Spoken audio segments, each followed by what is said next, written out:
no capítulo de número 47, e o versículo de número 5, para uma reflexão da palavra de Deus esta tarde. 47 de Ezequiel, versículo de número 5, que diz dessa maneira: E mediu mais 1000, e era um ribeiro que eu não podia atravessar, porque as águas eram profundas, águas que se deviam passar a nado, ribeiro pelo qual não se podia passar. Meus amados irmãos, esta é uma leitura que é certamente muito conhecida, e muitas vezes já ouvimos falar acerca desse texto, sobre as águas purificadoras. E quando meditando sobre esse texto, o Espírito Santo me fez pensar que é o desejo de cada crente, é o desejo de cada um de nós, ao recebermos a salvação em Jesus Cristo, quando ouvimos nos primórdios da nossa salvação, as primeiras mensagens, e a gente sempre ouve falar sobre vida abundante, sobre um crescer nessa vida abundante, sobre o entrar no rio de Deus e desfrutar das bênçãos que procede deste rio. E quando lendo este capítulo 47 do profeta Ezequiel, eu pude perceber que mediante esse desejo nosso, de nos aprofundarmos no conhecimento da palavra de Deus, de melhorarmos o nosso aspecto de vida, para desfrutarmos as muitas bênçãos que Deus tem para cada um de nós, existe um caminho a ser percorrido. E lendo esse texto, esse versículo que eu acabei de ler, fala já de um rio profundo, de águas que não davam para ninguém passar a pé, senão a nado, mas que para chegar a estas águas, os versículos anteriores que vocês conhecem, vocês vão notarem que o profeta foi convidado por alguém para uma caminhada, desenvolvendo pelo menos aqui 3 passos para mergulhar neste rio, para adentrar essas águas profundas, águas que promoviam vida ao seu redor. Pois quando você continua estudando esse texto, você vai ver que a vegetação, as plantas, o próprio rio produzia alimento para tantos quantos necessitassem deste alimento. E eu quero trazer uma reflexão para nós esta tarde. Falando, claro, pois trata-se de uma reunião de obreiros, mas antes que obreiros, crentes. Então, falando a crentes sobre 3 passos que nós precisamos desenvolver na nossa vida, como crente, como servo, como obreiro, se quisermos mergulhar neste rio, vivermos uma vida plena, abundante, frutífera, para que sejamos também o veículo condutor das bênçãos de Deus, alimentando aqueles que estão à nossa volta, que estão ao nosso redor, e inclusive aqueles que estão juntos conosco, que fazem parte do nosso convívio do dia a dia, quer seja a família, a igreja onde congregamos, que pastoreamos, que dirigimos, que convivemos. Precisamos de observar 3 passos importantes para essa vida abundante, para mergulharmos nesse rio. O profeta fora convidado por um ser a entrar nesse rio, e ele não foi levado já às águas profundas, e não lhe foi já determinado que mergulhasse nessas águas profundas. Não, irmãos. Ele foi convidado a entrar em águas rasas. Ele foi convidado a caminhar por essas águas rasas. Diz o texto nos primeiros versículos, que aquele ser pega um cordel de medir e ele mede 1000 côvados, cerca de 500 metros, em que o profeta é convidado a entrar nesses primeiros 1000 côvados de águas rasas, águas que davam pelos artelhos, ou seja, na altura do tornozelo, e ele vai caminhar cerca de meio quilômetro por água rasa. É meio quilômetro de caminhada. Veja que coisa interessante, que muitas vezes nós não temos a paciência,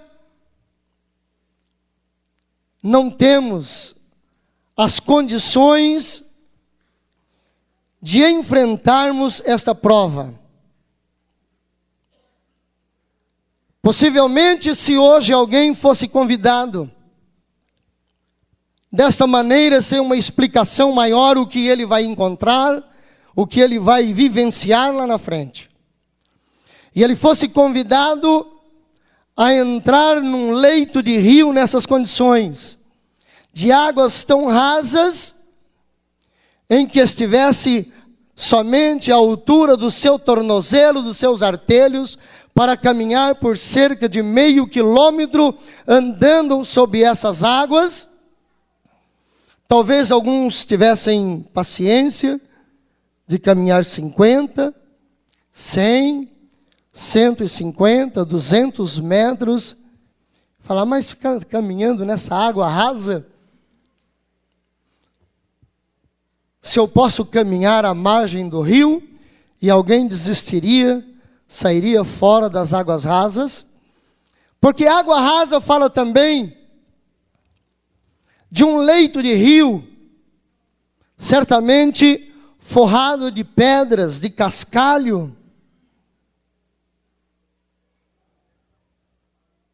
E nem sempre são aquelas pedras aboleadas, arredondadas. Algumas são pontiagudas, machucam, ferem. Mas o profeta caminhou meio quilômetro de águas rasas, andando, caminhando, sentindo as pedras sob seus pés, mas firme, sem desistir, ele foi na sua caminhada. Isso fala de um andar com Deus, fala de uma vida em que você se decide a caminhar como crente, como servo para fazer a obra de Deus no caminho que o Senhor te propôs, insistindo, persistindo, perseverando, sabendo que lá na frente o Senhor tem algo de resposta para a tua vida. Que se as pedras estão ferindo os teus pés, se há pedregulhos que afetam a tua caminhada, mas você não desiste, você não sai fora, você continua em frente, porque você sabe que Deus tem uma obra para realizar na tua vida. Nós ouvimos aqui hoje pela manhã, quando o pastor Laurentes dizia porque o Senhor, os olhos do Senhor estão voltados, e Ele procura os fiéis da terra, e que aquele que anda por um caminho reto, esse lhe servirá. Andar por um caminho reto fala de andar na presença de Deus, de fazer aquilo que é a vontade de Deus, de caminhar na direção de Deus. Porque quem anda com Deus, ele anda escondido. Essa é a grande verdade. Quem anda com Deus, anda escondido. Um dos grandes problemas que nós estamos vivendo nos dias atuais é que, lamentavelmente, a grande maioria daqueles que começam uma caminhada e até se propõem a andar com Deus, a realizar uma obra para Deus, a fazer a vontade de Deus, mas com pouco tempo, por causa das bênçãos de Deus que afluem sobre a sua vida, aí começa a aparecer mais o nome do homem do que a bênção de Deus sobre a vida do homem.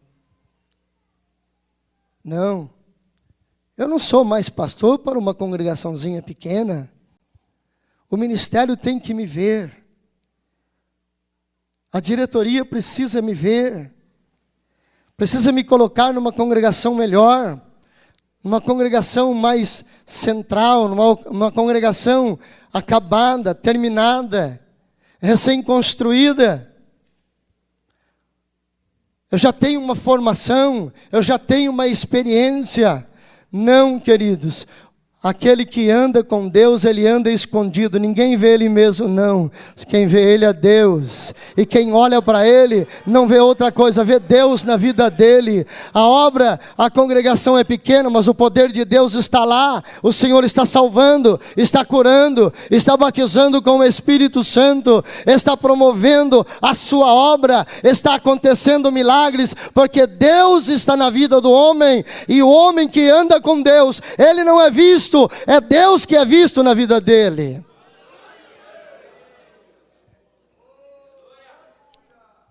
E andar com Deus não tem esse negócio de tempo. Vocês se lembram de Abraão? Nem era Abraão ainda, era Abrão. O Senhor aparece para ele aos 75 anos de idade e diz para ele: Abrão, sai do meio da tua parentela, deixa essa terra e vai peregrinar para uma terra que eu te mostrarei. Águas pelos artelhos.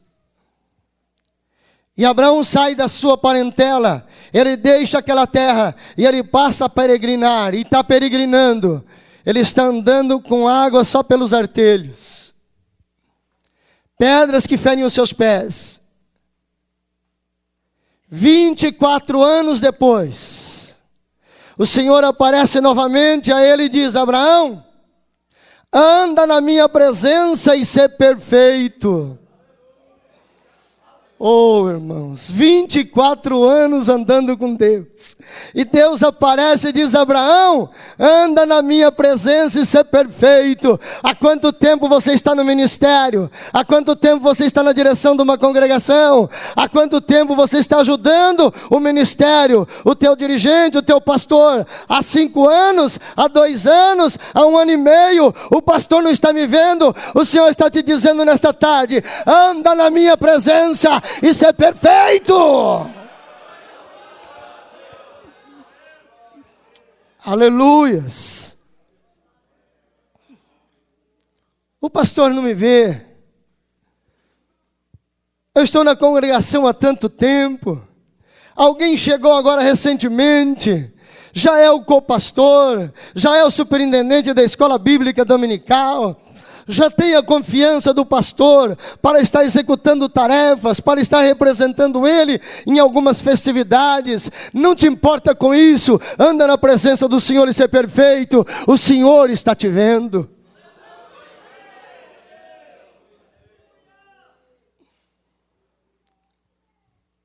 Eu aprendi uma lição com Enoque. Enoque andou com Deus e ele não foi mais visto. Mas eu e você sabemos onde Enoque está. Se você não está sendo visto, mas se você tem certeza de que Deus sabe onde você está, glorifique a Deus. Continue andando com Deus.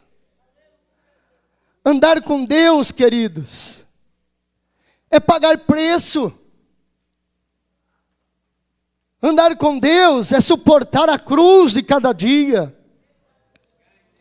Andar com Deus é sofrer as injustiças daqui mesmo. Andar com Deus é sofrer as angústias das madrugadas.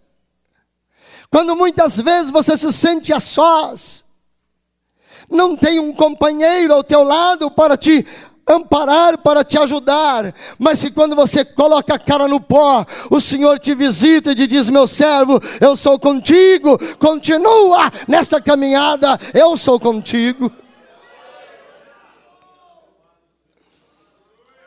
Ele está te preparando para o próximo passo. Ele está te adequando para esta vida, para que você saiba suportar o próximo passo. Andar com água pelos artelhos é cansativo. Pisar sobre os pedregulhos molhados, a flor da água, você pode escorregar. Mas tem uma coisa interessante: enquanto você caminha com água pelos artelhos, se em algum ponto do rio as pedras estiverem lodosas e você porventura escorregar, o máximo que vai acontecer é você sofrer algumas escoriações, mas a água não vai te afogar, está rasa demais. Continue andando com Deus, leve as suas quedas, sofra escoriações, mas não morra, porque Deus vai te levantar e te encaminhar para o próximo passo.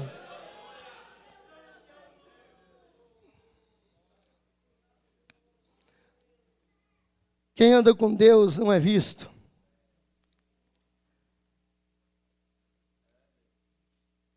O segundo passo fala, o texto que aquele ser mede mais 1000 côvados, rio abaixo, e agora diz que as águas batem pelos joelhos. Começa a ficar pesada a caminhada.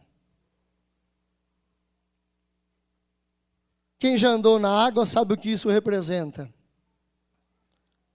Andar dentro da água, com água pelos artelhos, é cansativo, é escorregadio. Mas quando você anda com água pelos joelhos, se torna mais cansativo ainda. Fica pesado o caminhar, fica mais difícil, fica mais lento. Mas tem uma coisa: o caminhar com água pelos joelhos, ele traz também um maior condicionamento físico. Eu já visto que vocês que veem reportagem aí, vocês têm visto que ultimamente os grandes clubes de futebol estão fazendo os condicionamentos físicos dos atletas dentro de piscina. Por quê? Com água, eles fazem o condicionamento físico, correm, exercitam dentro d'água, é mais pesado. Para que depois fora, lá no campo, aquele esforço físico que eles fizeram dentro d'água, ele vai render 2, 3 vezes na força física.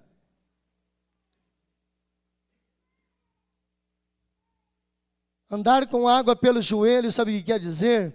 Fala de vida de oração. E viver em oração é difícil. Vida de oração é difícil. Não sou crente saudosista, não. Mas não me foge a memória que alguns anos atrás nós tínhamos cultos de oração nas congregações. Num dia da semana, como acontece na sede, Tem um dia que é culto de oração. Mas pode ir nos cultos de congregação, de oração nas congregações, pode vir no culto de oração aqui na sede, para ver quantos são aqueles que estão orando. E querem saber de uma coisa? Infelizmente, até nós, obreiros, estamos deixando de orar.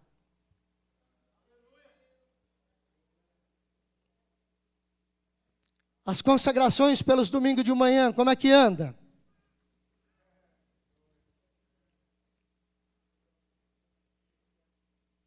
Não se fala mais em consagração no domingo pela manhã. Só se anuncia da escola bíblica dominical para frente. E assim mesmo, muitas vezes acabamos chegando atrasado até na escola bíblica dominical. E depois ficamos preocupados ao final de cada trimestre, Senhor, onde estão os candidatos a batismo? Olha, irmãos, a igreja que ora, essa igreja evangeliza. Mas uma igreja que não tem vida de oração, ela não tem vida de evangelismo também, porque não tem força, não tem vigor físico. Vamos entrar na piscina da oração e vamos exercitar uma vida de oração, se quisermos ter um ministério profícuo, abençoado, e que muitas almas venham ao reino de Deus através da nossa vida de oração.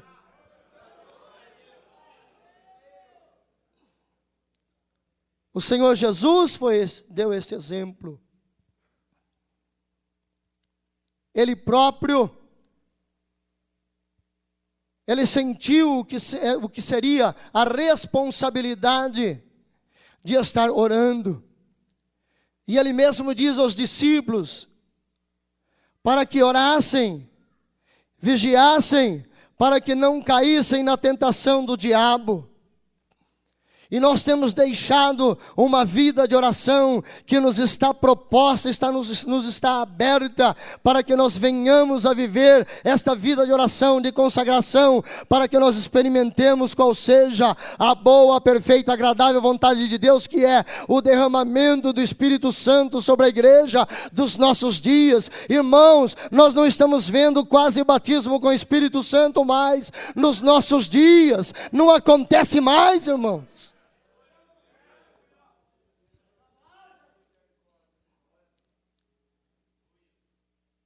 Estamos vivendo de festas e mais festas nas congregações. Não sou contra as festas, não. Mas hoje o que está acontecendo é congresso de irmãs, congresso da mocidade, congresso das adolescentes, congresso do coral, congresso da banda, congresso das crianças. E já está inventando agora também congresso do grupo dos irmãos. Tem congresso de tudo quanto é jeito. Convidamos as congregações para estar conosco. E convidamos as pessoas para vir assistir. Mas a igreja está lotada. Não tem lugar para receber as pessoas para ouvir a ministração da palavra de Deus. O que acontece? Termina o trimestre, não temos um candidato para apresentar para o Senhor. Vamos marcar congresso de oração para Deus salvar, para Deus batizar crente. Onda calamanagachaianaias. Aleluias.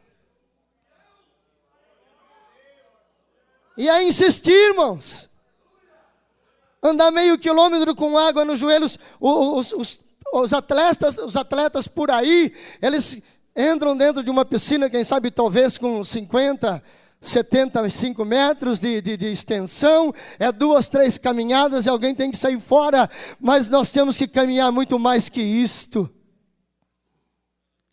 Uma vida de oração ininterrupta, uma caminhada de oração. A oração é a resposta. Melhor dizendo, a oração ainda é a chave. Ainda é a chave. Aleluias. Você tem presenciado milagre na tua vida? Nós ouvimos aqui alguns testemunhos. E outra coisa que a gente quase não ouve mais nas congregações é testemunho, né? Quase não ouvimos mais. Porque falta a oração. Porque a oração é a chave. Através da oração acontecem as coisas. É através da oração que acontece o milagre. Irmão Antônio, creia. O milagre está sendo operado na vida da tua filha. E eu posso dizer isso, sabe por quê? Porque hoje um povo se reuniu e orou.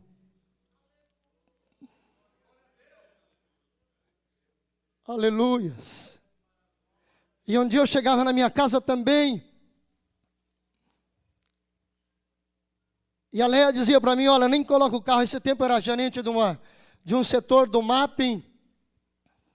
E eu cheguei em casa do trabalho à noite, a Leia disse, olha, nem coloca o carro para dentro da garagem, que você vai ter que levar o Denis no médico, ele está muito ruim.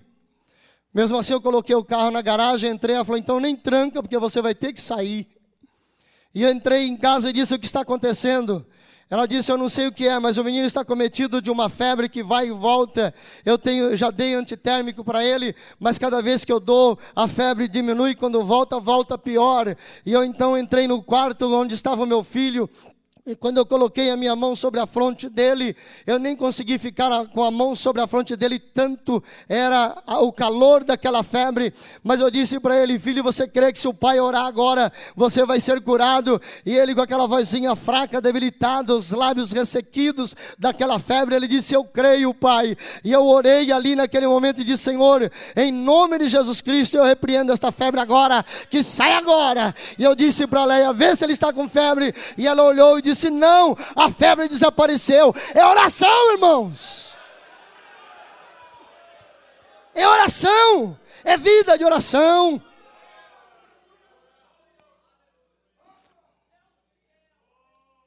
Outro dia estava numa das nossas congregações e chegou um pedido desesperado. Pastor, ora pela minha filha.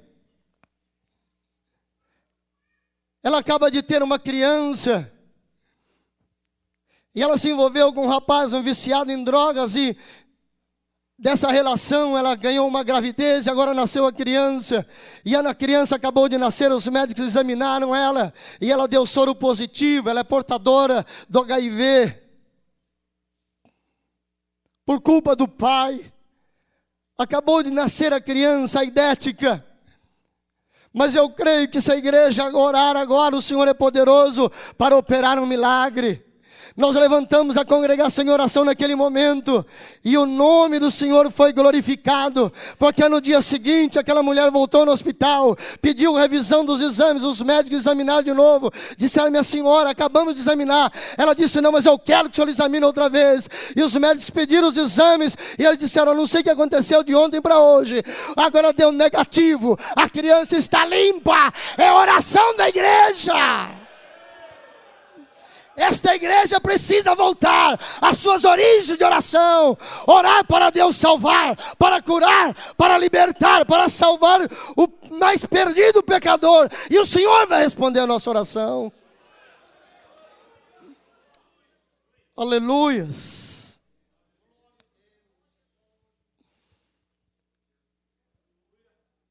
E a Bíblia diz, em Efésios, capítulo 3, versículos 14 e 20. Que a igreja que ora, ela recebe muito mais do que pede. O crente que ora, recebe muito mais do que pede. Sabe por quê? Porque Deus conhece as nossas necessidades. E Ele é um Pai tão bondoso, Ele é um Pai tão amoroso, que quando nós nos colocamos diante dEle em oração, humilhados, contritos, Ele responde nos dando muito mais do que o que nós estamos pedindo. O terceiro passo, que está no versículo 4, diz então que aquele ser mediu mais 1000 côvados. cerca de mais 500 metros rio abaixo. E agora eram águas que davam pelos lombos. Água na cintura. Aí é mais difícil de caminhar. Torna-se mais pesado. Porque quem anda com água pelos artelhos, se for cansativo, ele vai levantando o pé. Quem anda com água pelo joelho, se for cansativo, ainda que um esforço maior, mas ele consegue ir mudando os passos, levantando o pé bem alto. Mas quem anda com água pela cintura, não consegue tirar as pernas fora de água, fora da água, é mais pesada a caminhada. E a água pela cintura fala de viver, de andar na verdade. O apóstolo Paulo, quando ele ilustrava a armadura do crente, mirando-se em um soldado romano, ele falou de todas as peças que compunham a armadura do soldado romano. E ele citou uma que, embora para alguém não fosse tão interessante, tão importante chamar a atenção, mas isso sempre me chamou a atenção quando ele diz que o soldado romano usava um cinto. Porque um cinto bem ajustado na cintura fazia parte do vestuário de um soldado. Porque o cinto não tinha a função que hoje nós conhecemos do nosso cinto comum, não havia essa necessidade. Mas ele tinha uma função específica, que era a de proteger o corpo do soldado, dando a ele uma postura, dando a ele proteção para a sua coluna cervical, para que no calor da batalha, no momento mais quente da batalha, em que ele se defende com o escudo, ou que ele ataca com a espada, que naquele momento em que ele estivesse se defendendo, ou que ele estivesse atacando, ele não viesse a sofrer um deslocamento da coluna, entortar a coluna e se sentir travado diante do inimigo, diante do adversário, no momento em que ele mais necessitasse de uma defesa ou de um ataque. E isto era de suma importância, esse cinto bem ajustado na sua cintura, que lhe provocava, ou que concedia, lhe dava essa postura, essa segurança, que a sua coluna cervical estava bem protegida, e ele poderia atacar e defender-se da melhor maneira. E aí então, ele traduzindo isto, ele disse para que nós estivéssemos também vestidos do cinto da verdade. E é aqui, meus irmãos, e é aqui que muita gente tem sido envergonhada diante do inimigo, diante do adversário, por não andar na verdade. Tem até se defendido, tem até atacado, mas muitos têm sido travados na sua coluna e estão aí parados, não conseguem mais, não avançam mais, abandonaram a carreira, abandonaram até a fé, e olha, que já estão perdendo até a salvação por causa da falta da verdade na sua vida.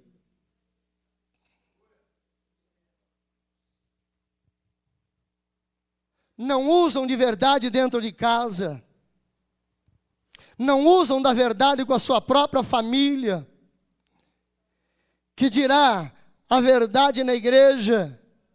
Uma vida verdadeira, uma vida genuína, uma vida correspondente com aquilo que a palavra de Deus diz no seu trabalho, na escola, na faculdade, aonde convive, com quem trabalha, com quem negocia, não usa de verdade e na maioria das vezes acaba sendo envergonhado, mas que o sangue de Jesus Cristo tenha poder sobre as nossas vidas nesta tarde, nos purificando do pecado da mentira e nos trazendo de volta a andarmos na verdade.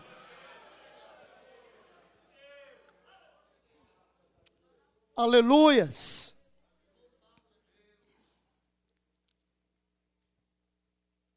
Essa questão de andar na verdade, não somente na verdade da palavra de Deus, mas uma palavra fidedigna, uma palavra em que, quando você diz, as pessoas confiem naquilo que você está dizendo. Nós temos desenvolvido um trabalho na repartição em que nós estamos, e que para a glória de Deus, o Senhor tem nos ajudado a preservar isto. Mas que lá vez ou outra, nós ouvimos de alguém, mas já trabalhou um pastor aqui e ele não agia assim.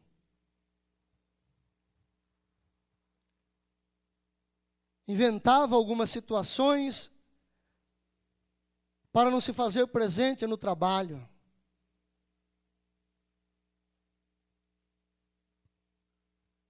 Tinha algum congresso lá na igreja, ele inventava alguma coisa aqui e saía fora. Depois voltava para marcar o ponto. Irmãos, se nós quisermos nadar no rio de Deus, nós temos que viver a verdade em todas as circunstâncias da nossa vida. Custe o que custar. Pague o preço que tiver que pagar. Mas seja verdadeiro, seja fiel, seja digno daquilo que você diz, para que o nome do Senhor seja glorificado através da tua vida, para que alguém possa dizer, este homem é um verdadeiro cristão, é um verdadeiro crente, é um verdadeiro servo de Deus, porque o que sai da sua boca é uma palavra confiável, é uma palavra de verdade. Esse pode dar testemunho da palavra de Deus entre nós. E certamente, o Senhor vai te fazer mergulhar no rio que produz vida. Você quer viver uma vida abundante? Ande na presença de Deus. Você quer viver uma vida abundante? Viva uma vida de oração. Você quer viver uma vida abundante? Ande na verdade. Seja sincero. Seja verdadeiro. No teu lar, com a tua esposa, com os teus filhos, com a tua família, com os teus amigos, com os teus colegas de trabalho, na faculdade, na escola, na rua, no bairro em que você mora. Seja verdadeiro com o ministério, com o teu dirigente, com os teus companheiros, com os teus amigos, com os teus irmãos na igreja, com o pastor. Seja sincero, seja verdadeiro em todos os aspectos da tua vida. E eu quero te dizer uma coisa, o Senhor vai te honrar e Ele vai permitir que você chegue às águas profundas, que você não vai conseguir passar não, você vai ter que ir a nado, e você vai nadar, e se você se cansar, o Senhor te tira para fora, te coloca na margem e te diz, filho, contempla a obra que eu estou realizando por tua vida e através da tua vida. Que Deus nos ajude, irmãos, a sermos servos de Deus verdadeiros. Amém.